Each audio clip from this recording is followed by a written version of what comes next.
Code Vein 2 is one of the most confusing sequels I've ever played. And it's weird to say that, because if you put both Code Veins side by side, the sequel actually comes out on top in almost every aspect. The combat is more refined, there's more build variety and options, the boss fights are much better, the music hits harder than ever, and the characters and their stories are a massive step up. Overall, it just feels like a higher quality game. So, why does it feel so off then? Why does it feel like you are playing something completely different? We can point out plenty of flaws in the first game, but for all of its issues, Code Vein was a solid experience with very clear ideas. It presented the first ever anime soulslike, added complexity to the build making process through the blood code system, made co-op a core part of its design, and most importantly, built a rich world and art style with strong identity and real potential.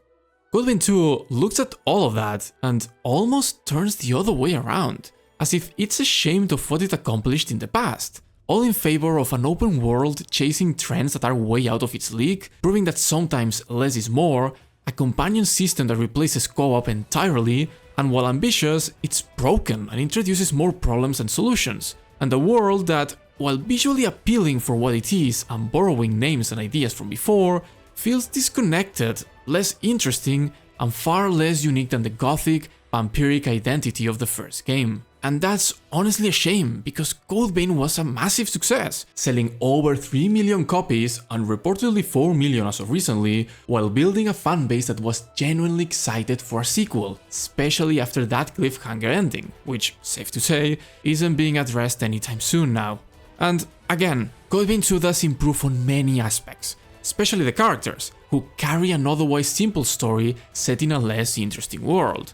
But regardless of that, the reality is that with a sequel comes expectations, and here it feels like they have thrown away what made the first game special just to start from scratch, which, honestly, at this point, it could have just been its own thing entirely.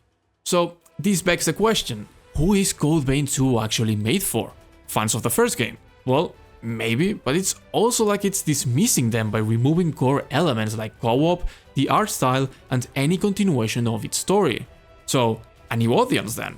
I also doubt that, because even though anime soulslike are still rare, the players who enjoy them are used to a certain standard set by games like Lies of P, Kazan, or From Software titles, which offer higher quality, better performance, and often a lower price. So Code Vein 2 simply ends up stuck in the middle. It doesn't fully appeal to returning fans, but it doesn't strongly attract new ones either, no matter how good or bad the actual product might be.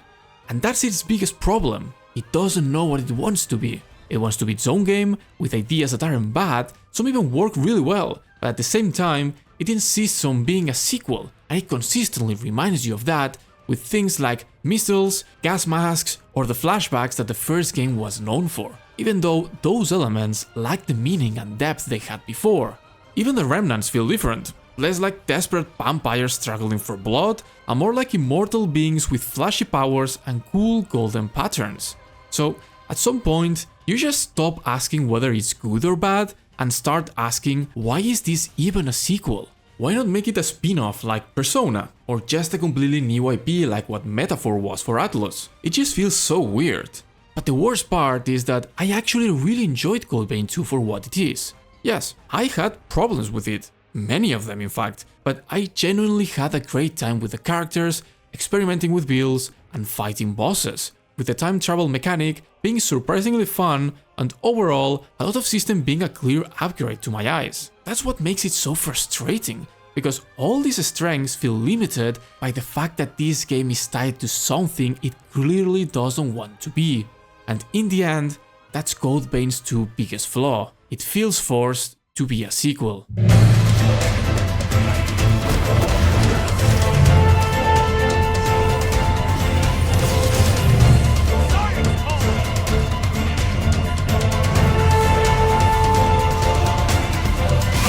Code Vein 2 takes place in another dark, post-apocalyptic world on the brink of collapse. This time though, you travel through time to prevent that disaster while learning about the world and its characters. Nothing you haven't seen before.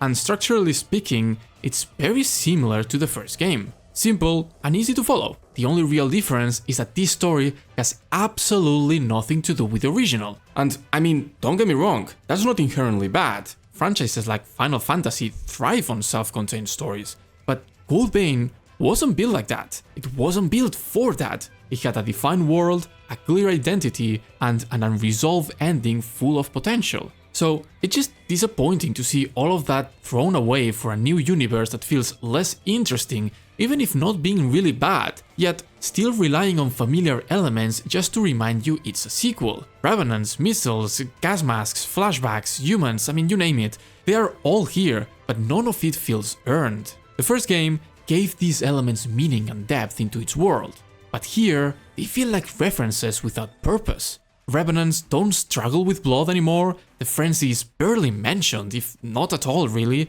and honestly, they might as well just be divine beings for all we care. You are also a Revenant hunter, yet there's no real conflict that comes with that name, no tension, no explanation, you actually befriend everyone instantly, making you wonder why you are not just another Revenant yourself. Even the flashbacks feel like forced nostalgia, lacking the emotional weight and overall importance they once had in the story. You could actually remove all of these, rename everything, and the game would still work the same way. But while the world is clearly a downgrade, the characters are the complete opposite actually. They are the highlight of the game, charismatic, funny, and far more engaging than the first game's cast.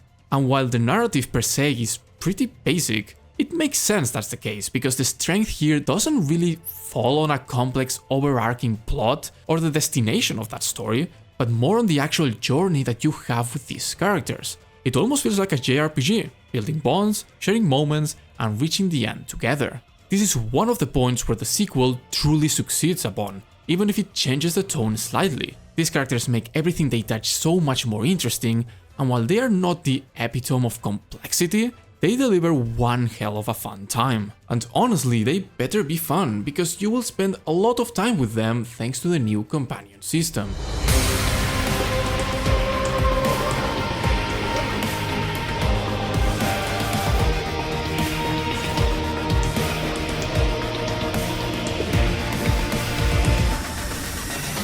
As we all know, co-op is gone, removed. Instead, you now choose partners who fight alongside you, each with unique traits, buffs, and an assimilation mechanic that grants additional bonuses if you would rather go alone.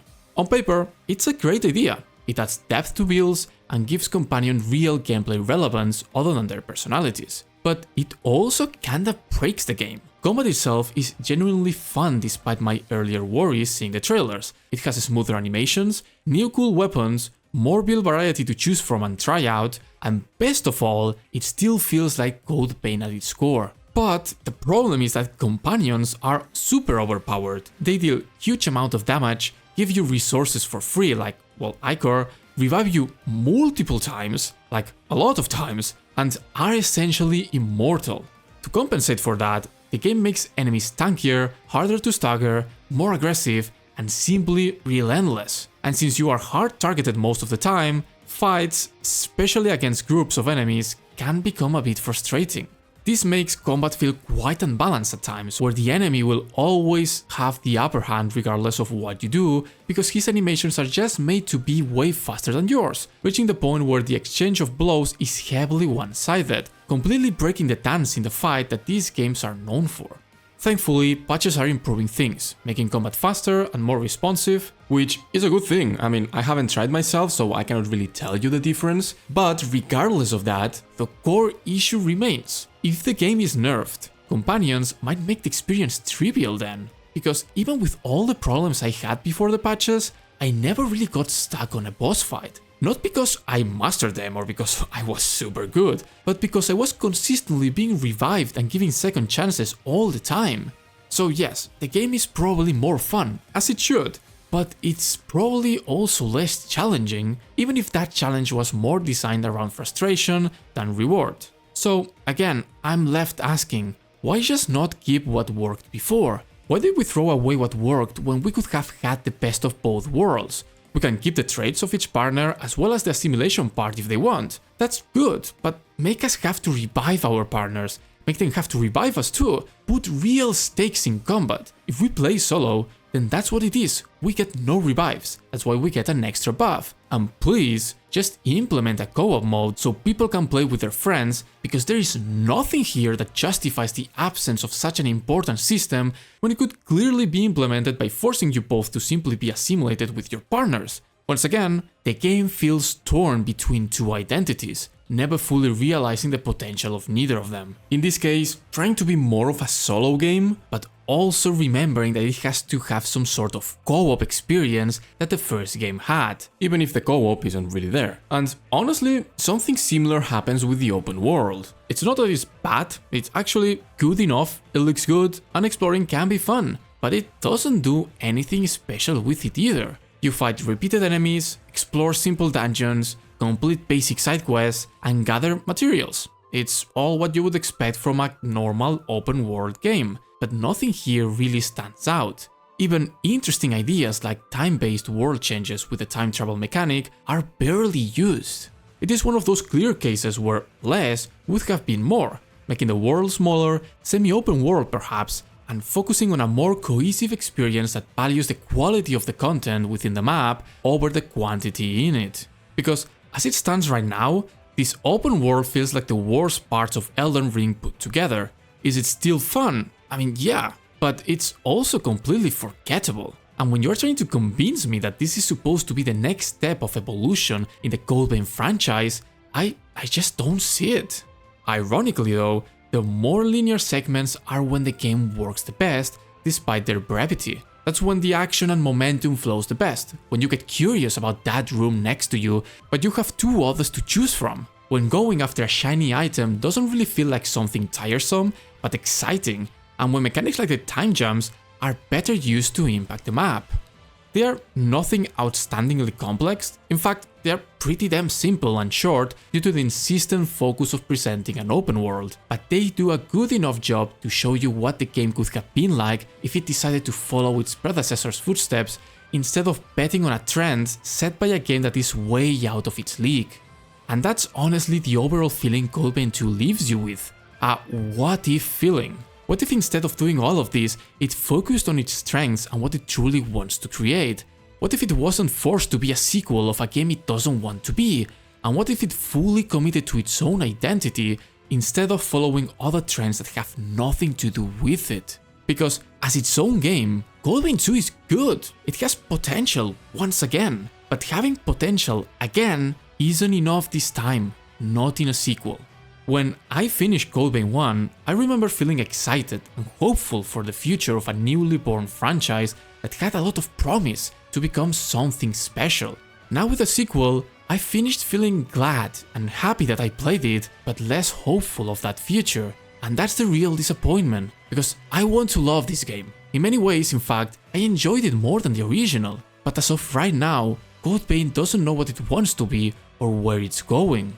And because of that, its future feels more uncertain than anything else. Hopefully I'm wrong, hopefully the franchise is given the opportunity to find its direction, but as it stands, Coldbane 2 is one weird sequel to play through, even if it was good enough for me.